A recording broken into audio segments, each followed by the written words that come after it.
Comment? Pourquoi je fais du théâtre? Eh bien, je me le suis souvent demandé. Et la seule réponse que j'ai pu me faire jusqu'à présent vous paraîtra sans doute d'une décourageante banalité. Tout simplement parce qu'une scène de théâtre est un des lieux du monde où je suis heureux. Remarquez que cette réflexion, après tout, est moins banale qu'il y paraît. Le bonheur, après tout, est une activité originale aujourd'hui. La preuve est qu'on a tendance à se cacher pour l'exercer, à y voir une sorte de balai rose dont il faut s'excuser.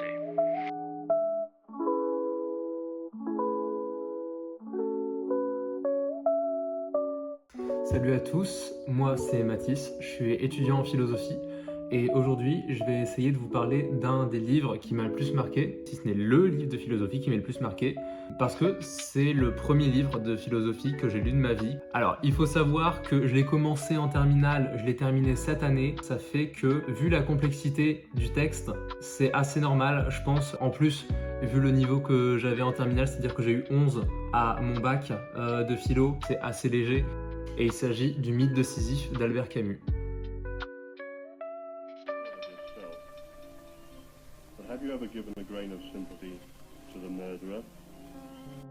Je ne vais pas faire d'introduction générale ce qu'est la philosophie étant donné que c'est ma première vidéo. Je vais tout de suite rentrer dans le vif du sujet. On va se concentrer sur la philosophie d'Albert Camus. Elle trouve son essence dans un cycle, ce qu'il appelle le cycle de l'absurde. Il va du coup créer 3 œuvres, dont un essai de philosophie, une pièce de théâtre et un roman. Pour faire vite sur pourquoi le livre s'appelle comme ça, le mythe de Sisyphe, en gros c'est un mythe de la Grèce antique qui raconte l'histoire de Sisyphe qui ayant voulu défier les dieux parce que hubris, parce que la faute de l'humain, parce qu'il veut toujours être meilleur que tout le monde, donc pourquoi il n'irait pas défier les dieux?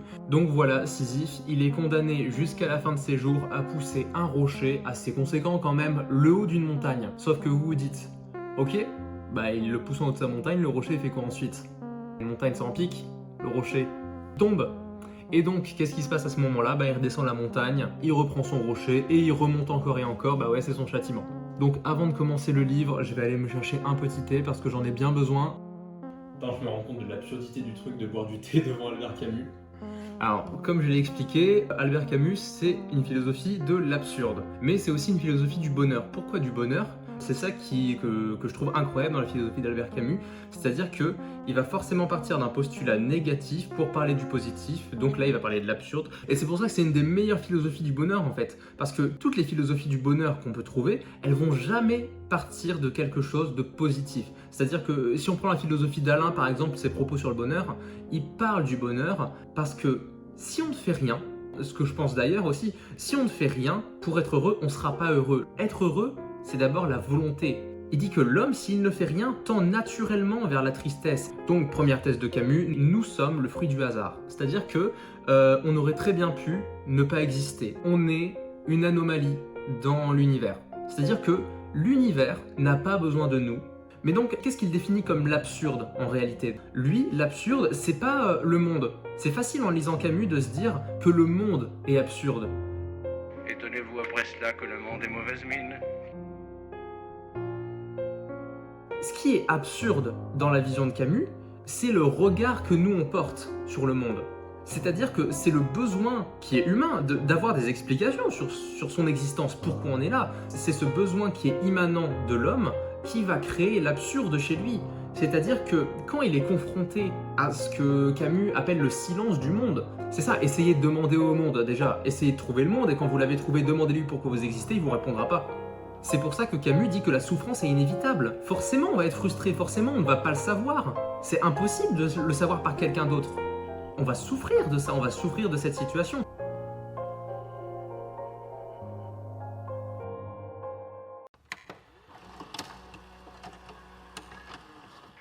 Bon, où en étais-je? Ah oui, le bonheur. Eh bien, pour le bonheur aujourd'hui, c'est comme pour le crime de droit commun. N'avouez jamais.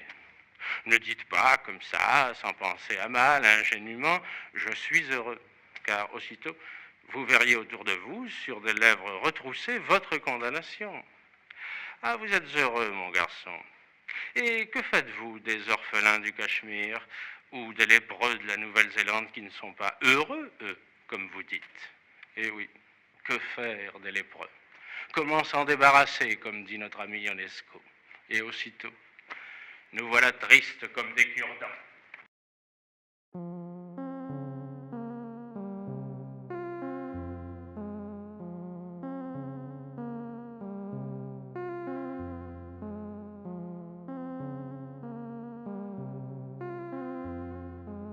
Il veut simplement faire comprendre que le suicide est un problème majeur qu'il faut absolument régler et la solution à ce problème, elle se trouve dans la philosophie. Donc ce qu'il va expliquer à partir d'ici, c'est que si la souffrance est inévitable, une des solutions logiques qui peut arriver à l'esprit humain, c'est d'abord de trouver une solution à l'intérieur de sa vie.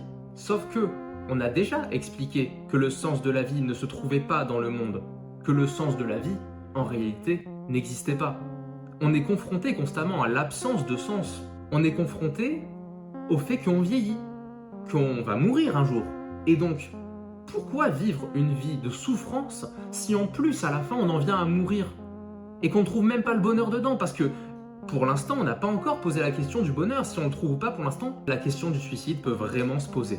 Pourquoi continuer de vivre si la vie ne vaut pas la peine d'être vécue? Eh bien, Camus va mettre en place cet exemple très simple. Vous souffrez, vous décidez d'en finir. Une fois que vous êtes mort, vous vous disiez que la souffrance allait se stopper. Et en effet, elle s'est stoppée. La souffrance n'existe plus, vous ne ressentez plus rien. Mais c'est là le paradoxe. Vous ne ressentez plus rien. Donc vous ne pouvez pas sentir le soulagement que va vous apporter cette mort en fait. En mettant fin à ces jours, on ne fait que stopper volontairement un cycle de souffrance qui aura donc duré toute votre vie. Continuez de vivre en revanche. C'est là où on peut peut-être espérer. Il y a une infime chance, parce qu'on ne l'a pas encore développé pour l'instant, mais il y a possiblement une infime chance que nous puissions trouver du bonheur. C'est pour ça que Camus parle beaucoup de l'acceptation. Il faut d'abord accepter que le monde n'ait pas de sens, accepter que notre existence, de par l'absence de sens dans le monde, n'a pas elle-même de but précis ni de raison d'être là. Elle est là. Et autant en profiter. C'est ce que nous dit Camus, carpe diem. Pourquoi carpe diem? Parce que demain on sera vieux, parce que demain on sera peut-être mort, parce qu'on ne sait pas de quoi l'avenir est fait. Donc ça ne sera pas demain, c'est aujourd'hui qu'il faut vivre. Il n'y a pas de bonne raison à repousser sa vie à demain, puisqu'on peut la vivre aujourd'hui et que demain on ne sait pas si on sera toujours là.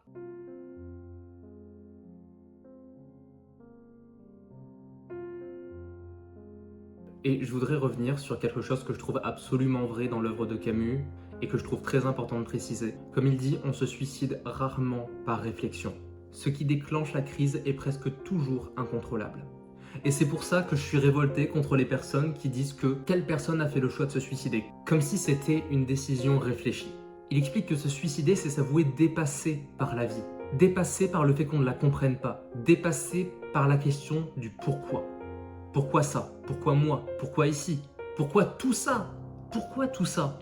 Et face au silence, qui est le plus grand des mépris possibles, face au silence du monde, c'est une façon de dire que plus rien ne vaut la peine. Le sentiment d'absurdité résulte de ça. En effet, dans le cas de Sisyphe, c'est la décision la plus terrible qu'il pouvait avoir, c'est-à-dire un travail inutile et sans espoir. Pour reprendre l'exemple de Sisyphe, Sisyphe sait très bien que la pierre va retomber, mais il continue malgré cela. Pourquoi il continue malgré ça? Il continue malgré ça parce que, et là c'est la dernière citation de Camus, la lutte elle-même vers les sommets suffit à remplir un cœur d'homme. Traduction, parce que Sisyphe peut donner un sens au fait de remonter à chaque fois cette montagne, cette lutte vers les sommets qu'il mènera tous les jours de sa vie, cette lutte qui donne maintenant un sens à sa vie puisqu'il a accepté sa condition, cette lutte donne un sens à sa vie. Et donc, on retrouve les derniers mots du mythe de Sisyphe. Il faut imaginer Sisyphe heureux. Il faut l'imaginer heureux parce que maintenant qu'il a accepté la futilité de son existence et la futilité de son sort, il peut trouver le sens de sa vie.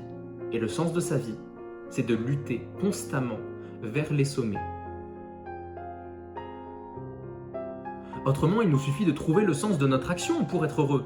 Et c'est une forme de victoire, c'est une forme, comme l'appelle Camus, de révolte, ce qu'il expliquera plus tard dans son livre L'homme révolté, cette forme de révolte de l'homme face à la futilité du monde.